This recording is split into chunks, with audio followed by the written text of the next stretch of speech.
Una de las primeras cosas que nosotros hacemos cada día, cada mañana, es escoger la ropa que nos vamos a poner. De hecho, si ustedes son como nosotros, ¿verdad? Nosotros tratamos el sábado de decidir lo que nos vamos a poner el domingo. Y así ahorramos un poco de tiempo. Escuché una vez que Fidel Castro se vestía siempre de uniforme verde olivo. Decía él, porque la revolución es demasiado importante para perder tiempo escogiendo la ropa. Así que escoger la ropa que te vas a poner cada mañana es algo importante, y eso depende de varios factores, como por ejemplo, qué vamos a hacer en ese día, cuáles son los lugares que vamos a visitar. Yo solo descanso en jean. Si yo no tengo puesto un jean, me siento que no descanso. Entonces, hasta eso lo tomamos en cuenta a la hora de escoger la ropa del día. Bueno, en el pasaje que nosotros vamos a estudiar en esta mañana, pueden ir abriendo sus Biblias en el capítulo 3 de la carta a los Colosenses. Pablo nos dice que los cristianos tenemos un código de vestimenta que no depende de nuestras circunstancias externas, lo que vamos a hacer, a dónde vamos a ir. Eso depende de lo que somos en Cristo. Un código de vestimenta. Hagas lo que hagas, estés donde estés, mi hermano, mi hermana, esta es la ropa que te tienes que poner todos los días. Colosenses capítulo 3, versículo 12. Entonces, como escogidos de Dios, santos y amados, revestíos, vístanse de tierna compasión, bondad, humildad, mansedumbre y paciencia, soportándoos unos a otros y perdonándoos unos a otros si alguno tiene queja contra otro. Como Cristo os perdonó, así también hacedlo vosotros, y sobre todas estas cosas vestíos de amor, que es el vínculo de la unidad. Hasta este punto de la carta, Pablo ha venido hablando acerca del cambio radical que se ha producido en nosotros los creyentes debido a nuestra unión con Cristo. Mis hermanos, desde el momento mismo de la conversión, el creyente queda unido a Cristo por la fe. Nosotros estamos en Él, Él está en nosotros. Se trata de una profunda, íntima, deleitosa identificación y unidad que de paso no podemos entender del todo, ¿verdad? De este lado de la eternidad, con nuestras mentes finitas, pero esa unión con Cristo tiene enormes repercusiones para nuestras vidas aquí y ahora. En Colosenses capítulo 3, versículo 3, Pablo dice que tú y yo hemos muerto con Cristo. En el capítulo 3, versículo 1, Pablo dice que tú y yo hemos resucitado juntamente con Él. En el versículo 3, Pablo dice que nuestra vida está escondida con Cristo en Dios. En el versículo 11, Pablo dice que Cristo es el todo en todos. Cristo es nuestro todo. Cuando Cristo murió en la cruz del Calvario, Él firmó el acta de defunción de ese viejo yo, esclavo del pecado, que tenía un montón de cuentas pendientes con la justicia de Dios. Mi hermano, piensa en todos los pecados que tú has cometido en toda tu vida, los que vas a cometer, lo que te resta. El viejo yo que cometió todos esos pecados está muerto. Muerto juntamente con Cristo. Pero no solo eso, no solo hemos muerto con Cristo, sino que también resucitamos con Él para comenzar a vivir una nueva vida, una nueva vida que es energizada por el Espíritu de Cristo que mora en nosotros. El teólogo norteamericano Michael Horton lo dice de esta manera: Dios no viene a nosotros a mejorar nuestra vida, sino a acabar con ella. ¿Oíste eso? Dios no vino a hacernos una mejora. Él vino a acabar con nosotros. No a transformar al viejo Adán, sino a matarlo y a resucitarnos juntamente con Cristo para andar en novedad de vida. Si estamos en Cristo, somos una nueva creación. Las cosas viejas pasaron. De manera, mis hermanos, que la verdadera santidad no consiste únicamente en darle muerte a los pecados que caracterizaban a nuestro antiguo yo.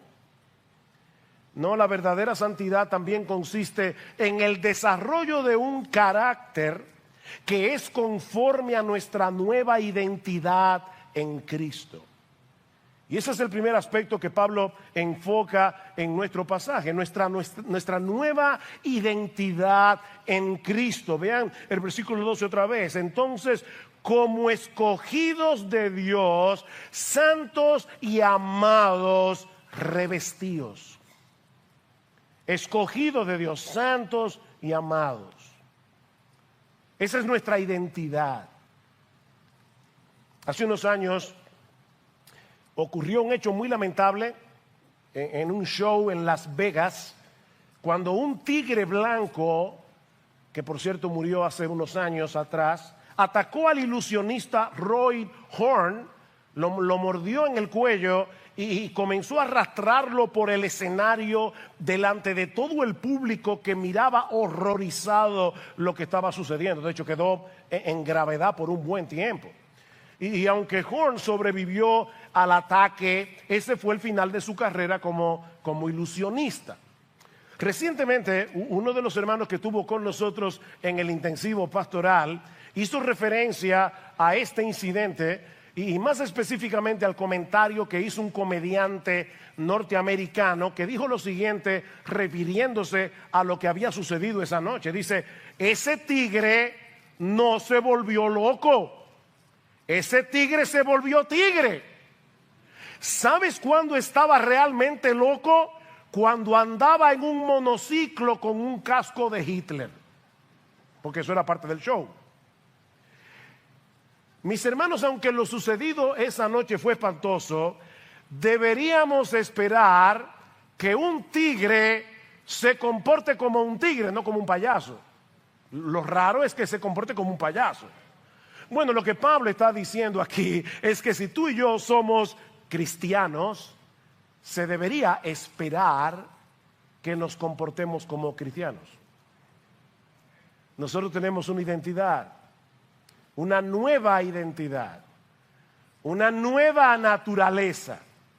Lo que Pablo está diciendo aquí es que si hemos muerto y resucitado con Cristo de tal manera que Él es ahora el todo y en todos, vivamos a la luz de esa realidad.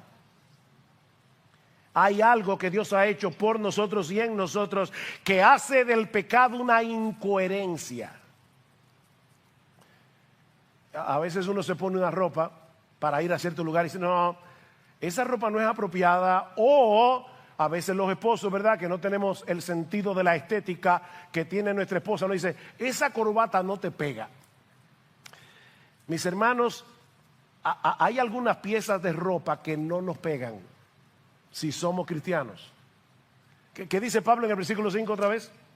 Por tanto, considerad los miembros de vuestro cuerpo terrenal como muertos a la fornicación, la impureza, las pasiones, los malos deseos, la avaricia, que es idolatría. Eso no te pega. Pues la ira de Dios vendrá sobre los hijos de desobediencia por causa de estas cosas, en las cuales vosotros también anduvisteis en otro tiempo cuando vivíais en ellas, pero ahora desechad. Ve a tu closet y toma esa ropa sucia, contaminada, maloliente, y bótala. Desechad también vosotros todas estas cosas: ira, enojo, malicia, maledicencia, lenguaje soez de vuestra boca, la mentira. Versículo 9. Porque os habéis vestido del nuevo hombre, el cual se va renovando hacia un verdadero conocimiento conforme a la imagen de aquel que lo creó. Somos un nuevo hombre en Cristo. Y ahora debemos vivir como lo que somos. Él murió en la cruz del Calvario para restaurar en nosotros la imagen de Dios. ¿Y saben dónde vemos la imagen de Dios? Plasmada en Cristo. Plasmada en Cristo. ¿Tú sabes para qué vino Cristo al mundo?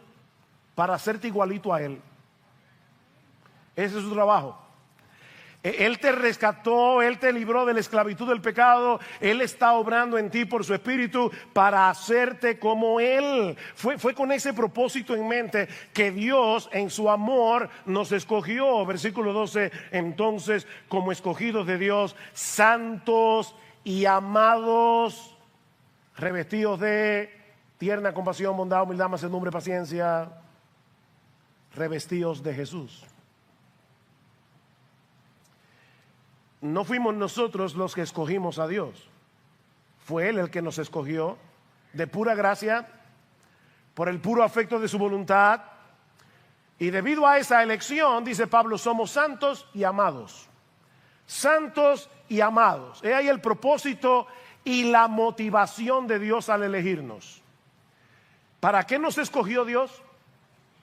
Para que vayamos por el mundo pavoneándonos porque somos los elegidos. Por supuesto que no. Pablo dice en Efesios 1:4 que fuimos escogidos en Cristo desde antes de la fundación del mundo para que fuésemos santos y sin mancha delante de Él. Fuimos escogidos en amor para ser santos. Tito capítulo 2 versículo 11 dice que la gracia de Dios se ha manifestado. Y me encanta ese texto porque ¿saben quién es la gracia de Dios que se ha manifestado? Jesucristo. Él es la encarnación de la gracia. La gracia de Dios se ha manifestado a todos los hombres, enseñándonos que renunciando a la impiedad y a los deseos mundanos, vivamos en este siglo sobria, justa y piadosamente. Fuimos escogidos en amor para ser santos. Si tú quieres que se te quede una frase en la mente hoy, que sea esta: fuimos escogidos en amor para ser santos. ¿Por qué nos escogió Dios? Porque nos amó. Nos amó con un amor eterno, nos amó con un amor incondicional, nos amó a pesar de lo que éramos. Dice Pablo, mas Dios muestra su amor para con nosotros en que siendo aún pecadores, Cristo murió por nosotros. Dios decidió amarnos cuando no éramos amables, dignos de su amor. ¿Y para qué? Para ser santos. Fuimos escogidos por amor para ser santos. Mis hermanos, el anhelo que tiene Dios de que tú y yo seamos santos es una muestra de su amor. Por eso estoy insistiendo en el tema. Fuimos escogidos en amor para ser santos. ¿Por qué Dios quiere que tú seas santo? Porque Él es un matagozo cósmico, ¿verdad? Que quiere hacer nuestras vidas tristes y aburridas, ¿verdad? Esa es la razón. Dios quiere compartir su miseria con nosotros, ¿verdad? Y para eso nos escogió. Y por eso quiere que seamos santos. No. Dios es un Dios feliz. Él es el único bienaventurado. Y Él nos escogió para ser santos porque nos ama, porque Él sabe que el pecado solo trae desgracia. Y como Él no quiere que tú seas un desgraciado, como Él no quiere que tú seas una desgraciada, Dios nos está haciendo santos. Jóvenes, no se dejen engañar por el pensamiento del mundo que los rodea, y que les dice que la vida solo puede ser disfrutada mientras más lejos andemos de los mandamientos de Dios, mientras menos nos parezcamos a Jesús, porque es exactamente al revés. El verdadero gozo solo se produce en el terreno de la santidad. Los mandamientos de Jehová son rectos y por eso alegran el corazón. Andaré en libertad porque guardé tus mandamientos. Es exactamente lo contrario a lo que el mundo piensa hoy. Que Cristo dice en Juan capítulo 10, versículo 10, yo he venido para que tengan vida y para que la tengan en abundancia, una vida floreciente, una vida abundante. Ahora, ¿qué dice Cristo unos capítulos más adelante? Yo soy el camino, la verdad y la vida. Yo he venido para que tengan vida y yo soy la vida, porque la verdadera vida, la vida en abundante, la vida floreciente, la vida bienaventurada, la vida feliz, solo pueden disfrutarla los que están unidos a Cristo y se parecen a Él. ¿Ven? El problema es que nosotros vivimos en un mundo que es completamente antagónico a la santidad y que está empeñado en convencernos de que Dios es en verdad un matagozo cósmico. Yo creo de verdad que hay gente que se imagina a Dios allá en el cielo viendo aquí abajo y dice, ese como que está gozando mucho, prohibido. No, ese no es, por lo menos ese no es mi Dios el que se revela en la Biblia. No, Dios es como ese padre responsable que entra a la cocina y ve a su niño de 5 años jugando con un cuchillo muy filoso que le puede hacer daño y entonces dice, deje el cuchillo, pero se lo dice por amor a él, porque busca su bien. Pero nosotros vivimos en un mundo que es al revés. En estos días se llevó a cabo en el país el concierto de Bad Bunny. Según nuestros diarios, el estadio olímpico ese día o esos días se llenó a reventar. Eso decía el titular de uno de nuestros periódicos. El estadio olímpico se llenó hasta reventar. Tengo entendido, alguien comentaba que cuando las boletas se pusieron a la venta, en menos de media hora se habían agotado todas las boletas. Y según algunos de nuestros diarios, repito, algunos padres fueron con sus hijos al concierto. De verdad, mis hermanos, yo recuerdo cuando era muchacho una película que se llamaba El mundo está loco, loco, loco. El mundo está loco. Loco, loco, loco. Y es en ese mundo que tú y yo tenemos que ser santos.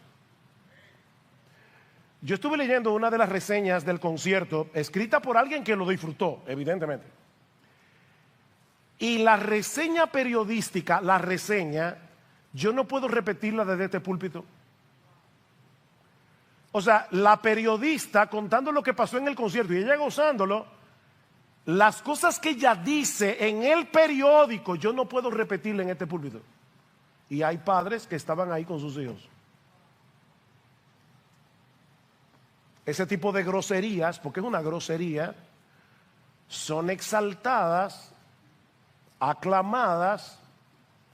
Los cantantes como Bad Bunny reciben premios, porque el mundo exalta eso como libertad de expresión. Gracias al Señor que todavía hay personas en el mundo que tienen suficiente gracia común para ver estas cosas como lo que son. Yo estuve también leyendo en otra parte a un artista que le preguntaron qué pensaba de Bad Bunny. Y él dijo, yo no quiero que den mi nombre porque esto es una mafia, así mismo. Aquí hay una mafia disquera que hace de ese tipo de gente una gente famosa, porque dice él, ni es arte, ni es música, ni es nada, pero yo no quiero ser atacado por esa mafia, así que yo no quiero que se diga mi nombre. Oigan cómo está el mundo.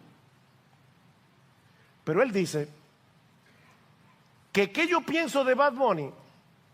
Es un espectáculo que la vorágine empuja para que los jóvenes vayan a embrutecerse. Están siendo manipulados porque ahí es donde se le venden las drogas, alcohol, prostitución, fármacos. Eso lo dice un inconverso que está en la industria. Porque el negocio es redondo, dice él.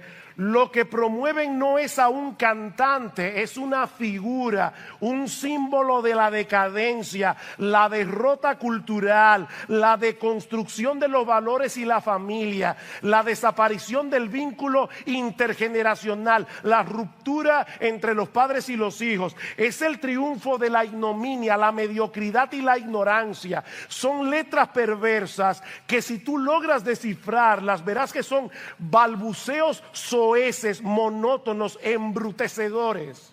Es triste y lamentable que los niños oigan esas expresiones desde la primaria y por imitación se promueve esa forma tan primitiva y tan básica de ver la vida. Es un tema de propagación y de contagio. Estos supuestos artistas no cantan, y aunque cantaran, ¿de qué sirven si los ponen a cantar esa asquerosidad? Óigame, eso lo está diciendo un impío, que es asqueroso. Oye, qué raro que los pastores están hablando de eso. Bueno, déjame decirte que mis pastores me pidieron que no dejara de mencionarlo. Porque, hermanos, nosotros no podemos ser simples. Nos están dañando a nuestros hijos. Es en medio de esa basura, porque es una basura, que nosotros debemos ser santos. Lo que es normal y aceptable para el mundo, para nosotros debe ser motivo de rechazo y debe ser motivo de aflicción. Mira, mi amado hermano, mi amada hermana, y por si acaso, no estamos diciendo esto porque hayamos sabido que alguien aquí haya ido a este concierto. Yo supongo que no.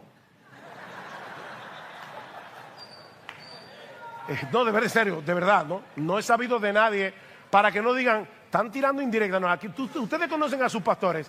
Si nosotros supiéramos de alguien que fue al concierto, lo abordaríamos directamente, porque eso es una barbaridad. Ahora, y por amor, porque amamos al hermano o a la hermana, a quien sea, pero no es por eso que lo estamos trayendo, por si acaso.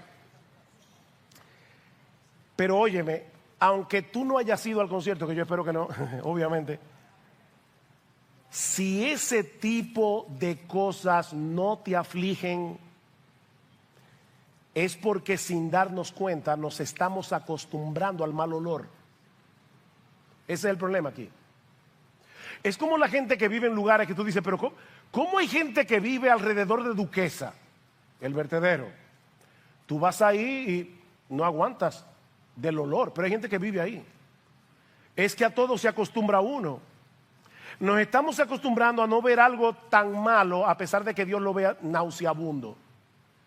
Ay de los que a lo malo dicen bueno y a lo bueno malo, que hacen de las tinieblas luz y de la luz tinieblas y de las tinieblas luz, que ponen lo amargo por dulce y lo dulce por amargo. Mis hermanos, Cristo murió por nosotros y nos cambió desde adentro para que a lo malo llamemos malo y a lo bueno bueno. Efesios capítulo 5, versículo 3. Pero que la inmoralidad y toda impureza o avaricia ni siquiera se mencionen entre vosotros como corresponde a los santos, ni obscenidades, ni necedades, ni grosería, o sea, Bad Bunny y todos los que son como él. El texto griego aquí dice Bad Bunny, no, pero casi. Necedades, groserías que no son apropiadas, sino más bien acciones de gracias. Porque con certeza sabéis esto, que ningún inmoral, impuro o avaro que es idólatra tiene herencia en el reino de Cristo y de Dios. Que nadie os engañe con palabras vanas. Eso es libertad de expresión. No, eso no es libertad de expresión, eso es esclavitud de expresión, eso es una basura, eso es una porquería degradante, eso es lo que es. Que nadie os engañe, pues por causa de estas cosas, la ira de Dios viene sobre los hijos de desobediencia. Esto es nauseabundo para Dios. Por tanto, no seáis partícipes con ellos. No se puede. Porque antes erais tinieblas. Ven, otra vez la identidad. Pero ahora sois luz. En el Señor andad como hijos de luz. Porque el fruto de la luz consiste en toda bondad, justicia, verdad. ¿Son esas cosas las que se oyen en esos conciertos? Examinando qué es lo que agrada al Señor. Nadie me ha preguntado eso, yo espero que no me lo pregunten nunca, pero si alguien me pregunta, pastor, ¿es parte de la libertad cristiana? ¿Se puede ir a un concierto de ese tipo? Bueno, yo te voy a responder con otra pregunta. ¿Puedes tú invitar a Cristo para que vaya contigo? Porque aquí dice, examinando lo que agrada. Yo, Señor, te tengo una sorpresa. Te voy a llevar al concierto de Bad Bunny. O sea, yo espero que esa risa sea una evidencia de por supuesto que no. Y acuérdate que nuestra vida está unida ¿a quién? A Cristo. ¿Puedes tú ir a ese concierto dejando a Cristo afuera? No. Estás unido a Él. No se puede. No participéis en las obras estériles de las tinieblas, sino más bien desenmascaradlas. Eso es lo que estamos haciendo hoy aquí. Porque es vergonzoso aún hablar de las cosas que ellos hacen en privado. Y la desvergüenza es tan grande que ya ni en privado lo están haciendo en público. Y la gente lo aplaude. Obviamente leyendo a Pablo uno se da cuenta, porque uno dice el mundo sí está mal. No, miren, si Bad Bunny hubiera vivido en la época de Pablo, hubiera llenado el Coliseo romano. Porque era tan decadente como lo es nuestra sociedad en el día de hoy. Lo que pasa es que hoy tenemos medios de comunicación más masivos. Esa es la diferencia. Pero los creyentes en esa sociedad tenían que ser santos, tenían que ser como Cristo. Mis hermanos, cuidado, los seres humanos podemos llegarnos a acostumbrar al mal olor de la basura cuando permanecemos demasiado cerca de ella. Y los creyentes no estamos exentos si no nos cuidamos. Cuídate de lo que tus ojos ven, cuídate de lo que tus oídos escuchan, cuídate de los lugares que tú visitas. No porque somos legalistas, sino porque somos santos. Fuimos escogidos por amor para ser santos. Cristo nos hizo libres a precio de su sangre para que andemos en verdadera libertad. Porque, ¿saben por qué muchos jóvenes a veces sin mucha convicción van a eso? Porque no quieren verse raros. ¿Ven? Es como mis amigos van, yo no quiero ser un quedao, entonces déjame adaptarme un poco. Ok, lo que te estoy diciendo es que Cristo compró libertad para ti a precio de su sangre, para que tú no te dejes arrastrar por ese disparate. O sea, para que tú digas, no, yo prefiero no oler basura. Así que como Cristo me hizo libre, es para que yo pueda decir que no. Y pueda decir que sí a lo que tengo que decir que sí, porque ahora somos al revés de lo que éramos cuando éramos incrédulos. Mis hermanos, Cristo nos escogió para transformarnos gradualmente, para que seamos cada vez más como Él. Lo que nos lleva a nuestro segundo encabezado. Pablo dice aquí, primero tenemos una nueva identidad en Cristo, pero en segundo lugar Pablo dice, ¿cuál es la vestimenta que corresponde con esa nueva identidad? Ya vimos la nueva identidad en Cristo, veamos ahora cuál es la ropa que nos pega. Versículo 12. Entonces, como escogidos de Dios, santos y amados, revestidos de tierna compasión, bondad, humildad, mansedumbre, paciencia. Esa es la ropa. Ese es nuestro código de vestimenta. ¿Y quién es el que debe ponerse la ropa? ¿Quién es el que debe tomarla del closet y ponerse la ropa? Tú y yo. Revístanse. Es nuestra responsabilidad revestirnos de ese carácter en dependencia del Espíritu Santo. ¿Y cuáles son las piezas de ropa? En primer lugar, debemos vestirnos de tierna compasión. Tierna compasión. No se trata simplemente de una fría involucración con personas que están en necesidad. Es de una misericordia entrañable, dice la Reina Valera del 60. Es una misericordia que nace de las entrañas. Es una simpatía con el que sufre, que te remueve las tripas. Eso es lo que dice el texto. Y que te mueve a la acción. No te permite ser un espectador distante. Y eso no es fácil, hermanos, porque en todos nosotros hay una tendencia a quitar la vista del que está en necesidad. Hay una tendencia a colocar nuestras necesidades por encima de la de todo el mundo. Lo natural no es que seamos entrañablemente misericordiosos. Lo natural es que seamos egocéntricos. Es que seamos egoístas. ¿Cómo podemos luchar contra la tendencia del corazón de tal manera que podamos vencer la indiferencia, el egocentrismo y vestirnos de entrañable misericordia? El Evangelio. El Evangelio. Dios tuvo misericordia de ti y de mí cuando éramos unos miserables. Nos amó cuando no teníamos nada en nosotros mismos que fuera digno de su amor. Él nos vio en necesidad. Él nos vio sumidos en nuestra miseria. Y en vez de quitar la vista, nos amó y se involucró. Y ahora Pablo dice, vístanse de esa misericordia. Es una pena, pero el concepto que mucha gente tiene de un hombre santo es un fariseo que no se compadece de los demás porque él está siguiendo un conjunto de reglas. Por eso una niña oraba y decía, Señor, yo te pido que los malos se vuelvan buenos y que los buenos se vuelvan amables. Es triste que una niña lo perciba de esa manera. O sea, los buenos son los hipercríticos, los santurrones, los fariseos. No, los buenos son los que ven a una persona en su pecado, los que ven a una persona en su miseria y quiere involucrarse. Se les remueven las tripas. Entrañable misericordia. Contemple esa necesidad a la luz del Evangelio y te vas a dar cuenta que tú no puedes ser impasible. En segundo lugar, debemos vestirnos de bondad. De bondad. La bondad es lo contrario a la malicia. En el versículo 8 Pablo dice, pero ahora desechad también vosotros todas estas cosas, ira, enojo, malicia.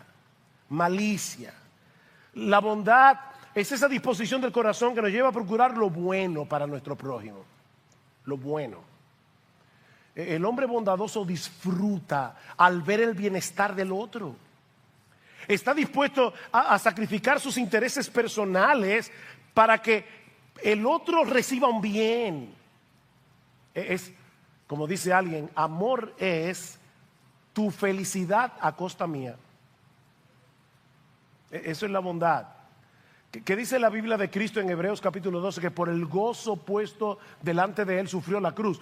Por el gozo puesto delante de él. ¿Cuál era el gozo de Jesús? Bueno, en primer lugar, hacer la voluntad de su Padre. Eso le daba gozo. Mi comida es hacer la voluntad del Padre. Pero en segundo lugar, ¿sabe cuál fue el gozo de la cruz? Tu salvación y la mía. Por el gozo puesto delante de él. Cristo vio al pueblo que iba a comprar con esa sangre y dijo, Padre, estoy dispuesto a morir en esa cruz. Y ahora Pablo está diciendo, tú eres uno de los beneficiarios de eso. Vístete de bondad.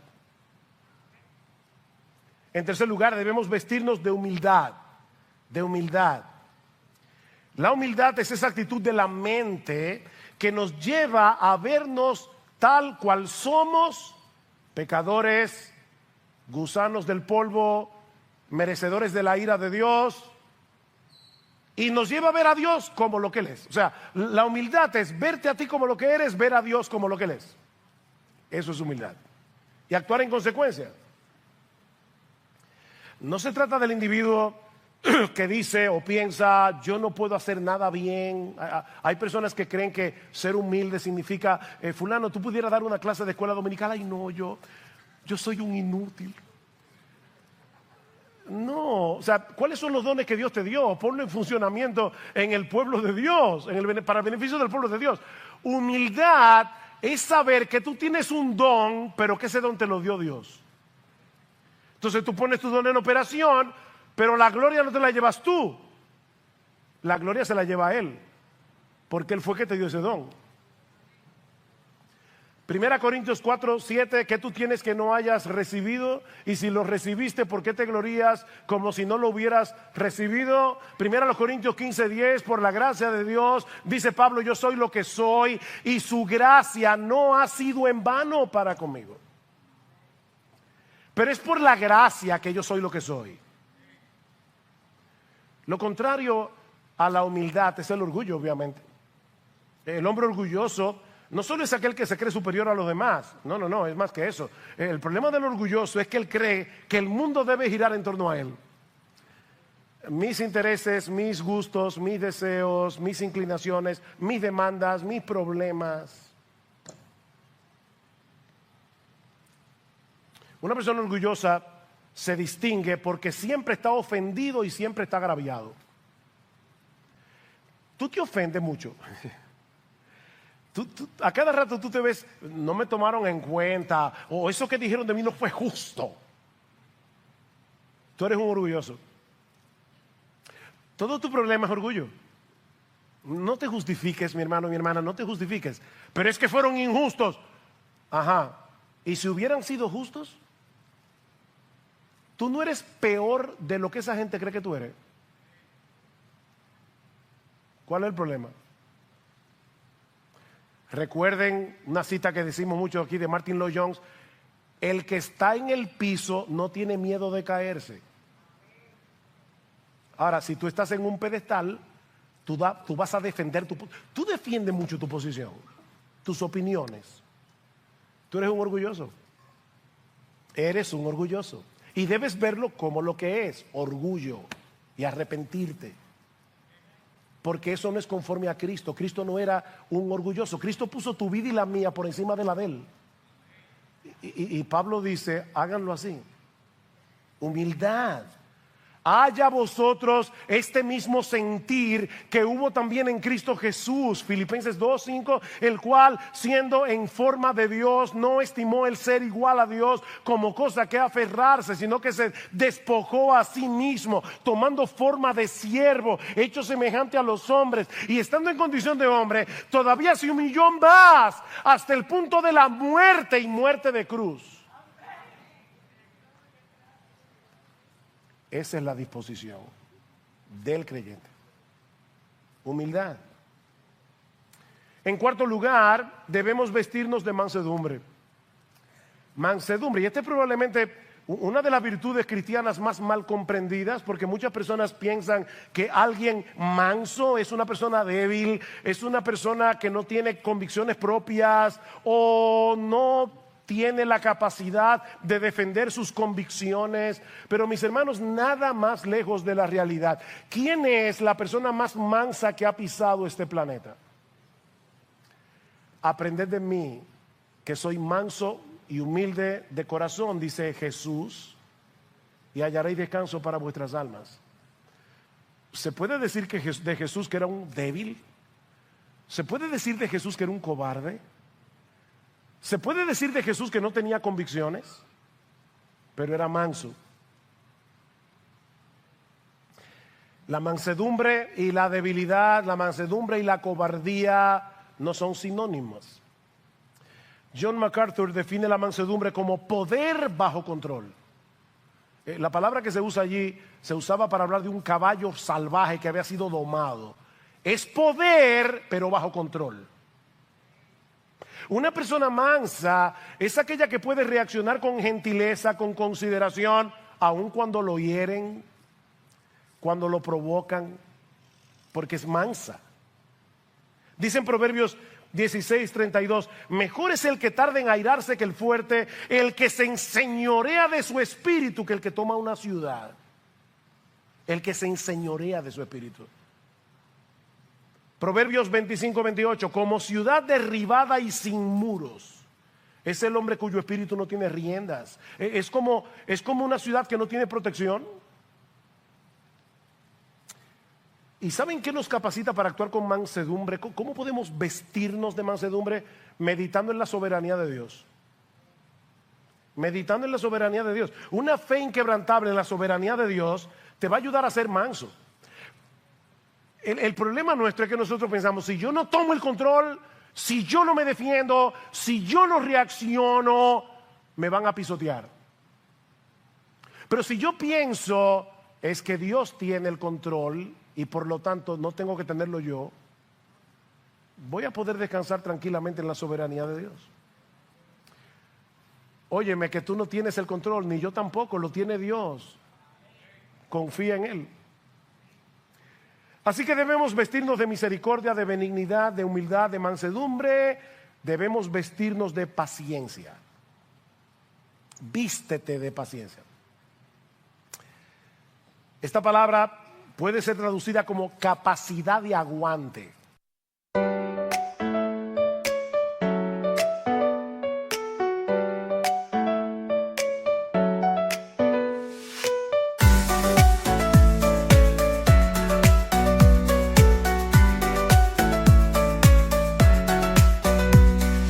Raindrops falling down my face, like tiny tears in a happy chase.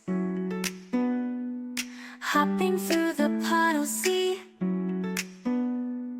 colors dancing wild and free.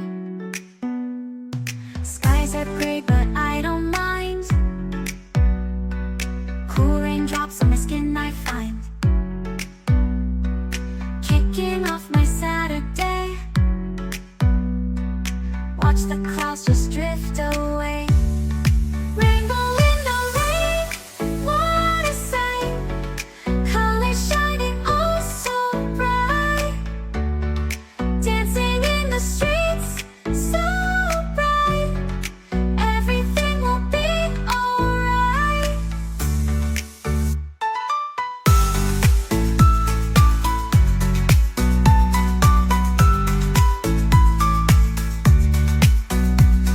Umbrella spinning, twirling round.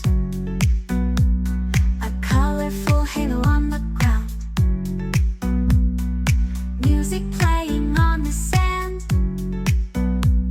Skipping beats, the heart will sway. Feel the world come out to play. Lightning cracks, but don't you fear. Magic shines when skies are clear. Raindrops whisper secrets true. A hidden beauty shines right through. Rainbow in the rain, what a sight. Colors shining oh so bright. Dancing in the streets, so bright. Everything will be alright. Raindrops falling soft, peeks through. Rainbow magic, me and you. Smiling faces, hearts alight. Everything will be alright.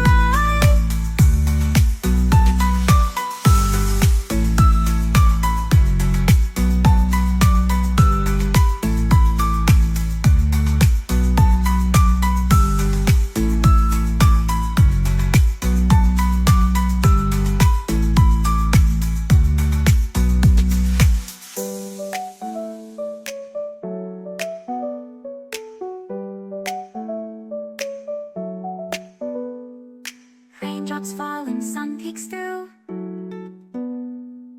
Rainbow magic, me and you. Smiling faces, hearts alight.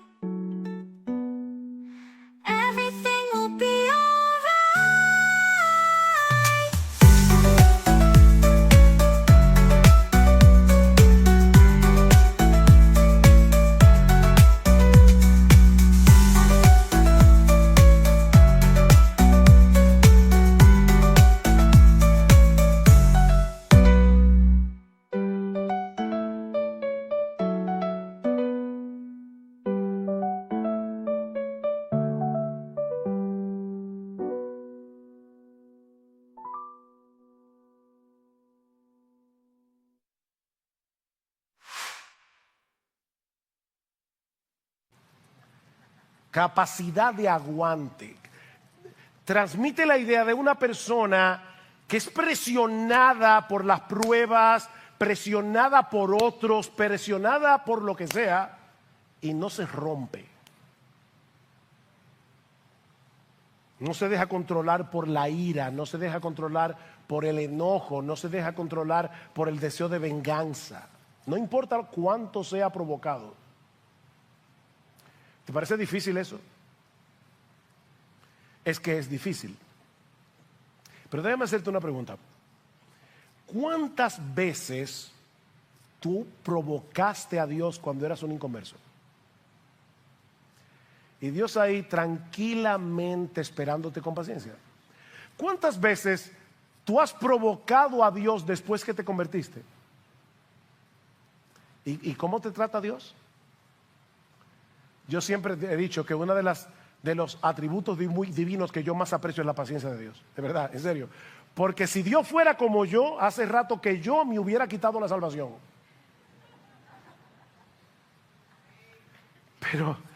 Pero Dios no es como yo y por eso soy salvo todavía. Porque Él es paciente. Y lo que Pablo te está diciendo es, ok, mira cómo Dios te trata a ti, vístete de esa paciencia. Todos los días, vístete de paciencia. He ahí las virtudes que deben manifestarse en nuestras vidas ahora que somos cristianos. Ahora, ¿qué sucedería en nuestras relaciones personales si toda la iglesia tomara en serio este código de vestimenta? Mis hermanos, ¿qué pasaría en nuestra relación con nuestras esposas? ¿Qué pasaría en nuestra relación con nuestros hijos si todos los días, cuando nos levantamos por la mañana, nos vestimos intencionalmente de entrañable misericordia, bondad, mansedumbre, humildad, paciencia? En otras palabras, ¿qué pasaría si cada día nos empapáramos del Evangelio? Y le pedimos al Señor, Señor, ayúdame a actuar en consonancia. Bueno, Pablo lo dice, ¿qué va a pasar? Versículo 13, soportándoos unos a otros y perdonándoos unos a otros si alguno tiene queja contra otro. Nosotros no fuimos salvos para ir solos al cielo. Fuimos salvos para ser parte de una comunidad, la nueva humanidad creada por Cristo. Somos parte de su pueblo. Y noten que Pablo presupone que en el contexto de ese pueblo, de nuestra interacción con los hermanos, habrá problemas. Yo a veces veo a los hermanos que se extrañan porque tienen un malentendido con alguien en la iglesia. Wow, de verdad. Sí. Es por eso que algunos cristianos se vuelven fugitivos eclesiásticos. Van saltando de una iglesia a otra. De que tienen un problema aquí se van para acá. Y si lo que tienen un problema aquí se van para allá. Son fugitivos.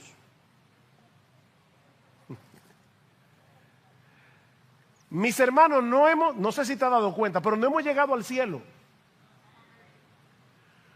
Todavía estamos rodeados de personas que tienen pecado remanente, como tú lo tienes también.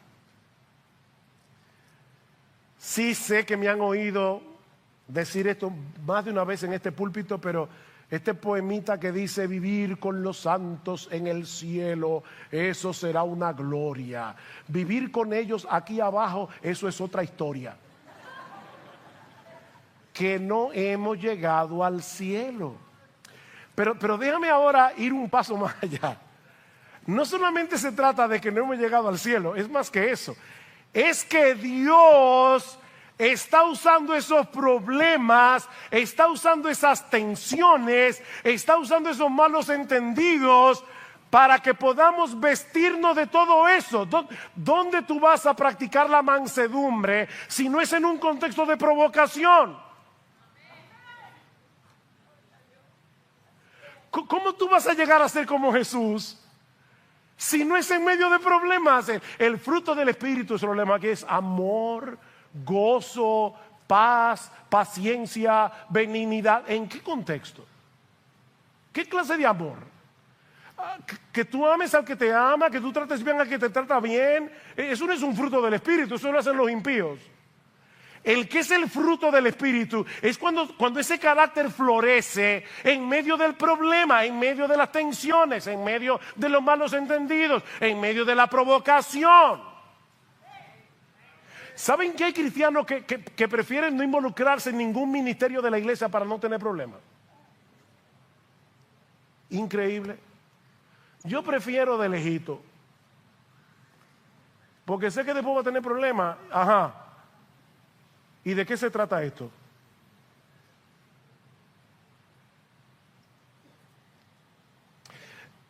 La diferencia, mis hermanos, es que ahora nosotros podemos lidiar con esos problemas de una manera diferente a cómo el mundo trata con sus conflictos. No solo tenemos los recursos que necesitamos para soportarnos unos a otros, para perdonarnos unos a otros, es que tenemos el ejemplo más impresionante de eso. En Jesús, ¿qué dice Pablo? Como Cristo os perdonó, así también hacedlo vosotros. ¿Y cómo fue que Cristo nos perdonó? De pura gracia. De pura gracia. Vinimos, pedimos perdón y Él nos perdonó. Mira, mi hermano, si tú estás vestido del Evangelio, si estás vestido del Evangelio y no de ti, porque de esto es que se trata, tú tienes que ser cada vez menos tú, cada vez más Él. Es de eso que se trata esto. Si tú estás vestido del Evangelio y alguien te ofende, no te vas a concentrar en el agravio del ofensor. No. Te vas a concentrar en esa bendita gracia de Dios por la cual fuiste perdonado y vas a querer ser un instrumento en las manos del Señor para ayudar a tu ofensor a ser más santo.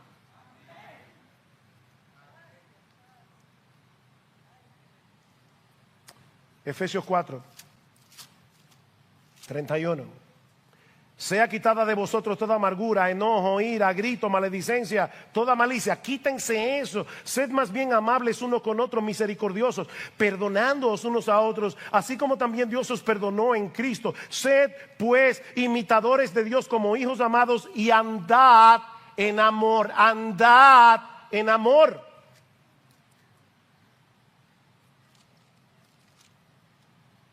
Miren, hermanos, perdonar no es fácil. Perdonar duele.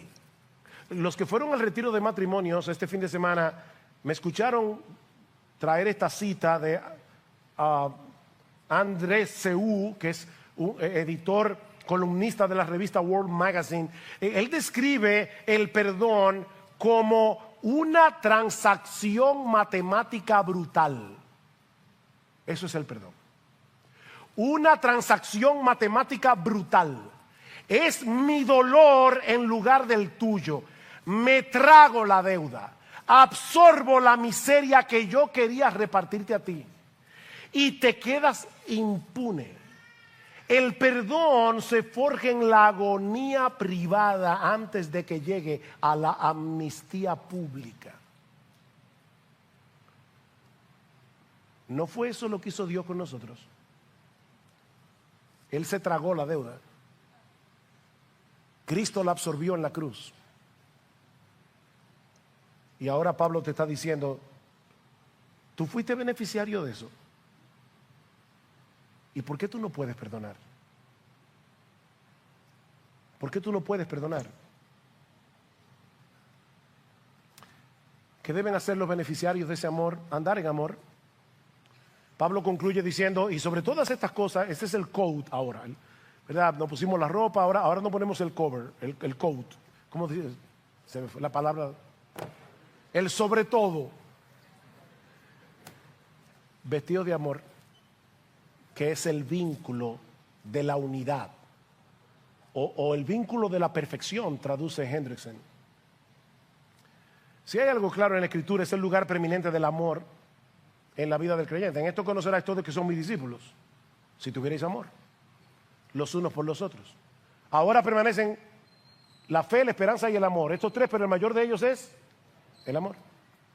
El fruto del Espíritu es amor. El amor es preeminente.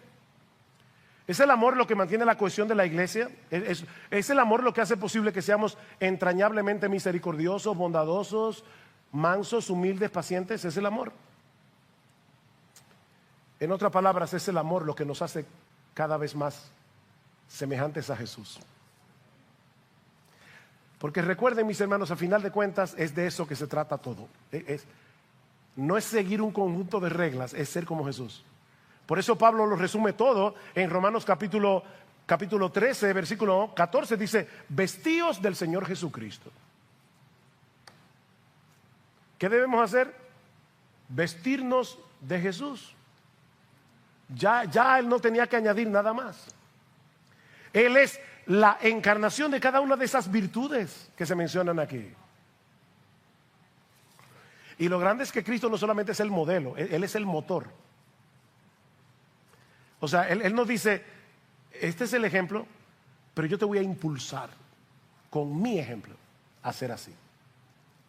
El amor de Cristo nos constriñe pensando esto, que si uno murió por todos, luego todos murieron, y por todos murió para que los que viven ya no vivan para sí, sino para aquel que murió y resucitó por ellos. El amor de Cristo. El amor de Cristo debe movernos, debe empujarnos a ser cada vez más como Él y cada vez menos como tú, como yo. El Evangelio es el único combustible que puede mantener a un creyente en el camino de la obediencia de una manera sostenida y gozosa. El Evangelio. Michael Horton otra vez dice que la vida cristiana es como un bote de vela con el más sofisticado sistema satelital de GPS. Eso es el Evangelio, esa es la vida cristiana. La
ley moral es el sistema GPS satelital. Ahí yo veo lo que tengo que hacer. Pero el Evangelio es el viento que mueve el bote. Recuerden que es un bote de vela. En la misma medida en que nos empapemos del Evangelio, de la gracia de Dios, en esa misma medida tendremos la motivación necesaria para vivir a la altura de lo que ahora somos. Recuerda, fuimos escogidos en amor para ser santos. Vistámonos como hombres y mujeres que han sido hechos partícipes del más grande privilegio que ser humano haya tenido jamás. Y en dependencia del Espíritu Santo, seamos coherentes. Seamos coherentes. ¿Tú crees en el Evangelio? ¿Tú crees que Dios te amó de pura gracia y que por ese amor te escogió para ser santo, para hacerte cada vez más semejante a Jesús? ¿Tú crees que realmente Él pagó el precio para que eso pudiera ser una realidad en tu vida? Entonces, mi hermano, vive a la luz de ese amor. Toma la determinación de ser coherente con lo que tú dices creer. Revístete del carácter de Jesús.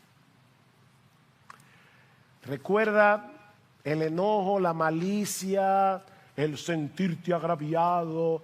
Esa ropa no te pega. Tú eres cristiano. El tener un espíritu no perdonador, el ser hipercrítico, esa ropa no te pega.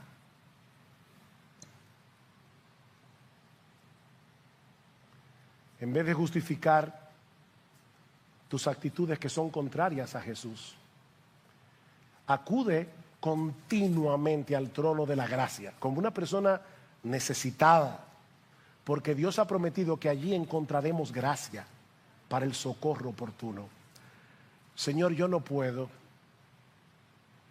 pero todo lo puedo en Cristo que me fortalece.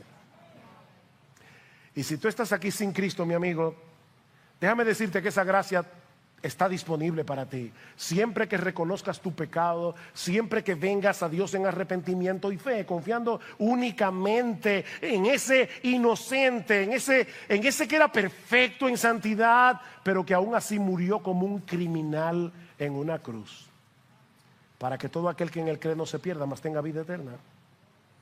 Si vienes arrepentido y reconociendo tu pecado, tu necesidad de un Salvador, serás recibido, aceptado, perdonado, adoptado en esta misma hora, porque Él ha prometido que no va a desechar a nadie que venga a Él, clamando por misericordia.